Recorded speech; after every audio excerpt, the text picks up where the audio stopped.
د نیلم ګل نوې ویډیو نن سبا هغه څه کارونه کوي او نادیه ګل یې چې خواته ورغلې ده نو څه یې ویلي دي.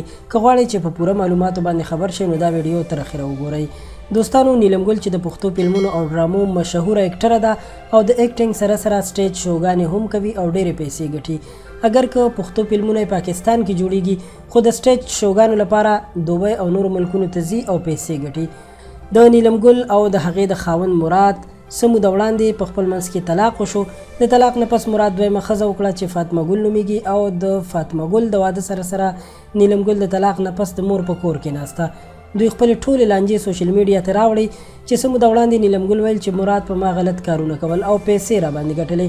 دوستانو، موږ ته تر اوسه دا معلومات نشته چې دا ډانسرې او فلمونو والا جنکۍ د ډانس او فلم سره سره نور څه غلط کارونه کوي او که نه. خو دا د نیلم ګل د خولې خپلې خبرې وي چې ویل یې مراد په ما باندې پیسې ګټلې. نیلم ګل دا هم ویلي دي چې اسلام آباد کې مې د مراد لپاره کور هم اخیستی و چې دغه پیسې زما وې خو اوس پرې هغه مزې کوي.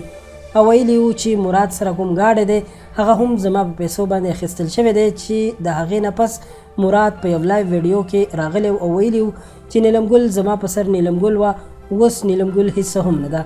نادیه ګل چې د نیلم ګل خور ده او د دې دوو خویندو ودونه د دوو ورونو سره شوي دي. یعنی د نادیه ګل او نیلم ګل خاوند خپل منځ کې ورونه دي چې د نادیه ګل خاوند منصف نومیږي. د دوی په لانجه کې نادیه ګل ځان بیخي غلی کړی و او هیڅ یې هم نه ویل. د دې ټولې واقعې قلارېدو نه پس اوس څو ورځې وړاندې نادیه ګل د نیلم ګل کور ته ورغلې، هغې سره یو ځای ویډیوګانې جوړې کړي دي او په انټرنیټ باندې شیر کړي دي چې دواړه ډېر زیات خوشحاله ښکاري.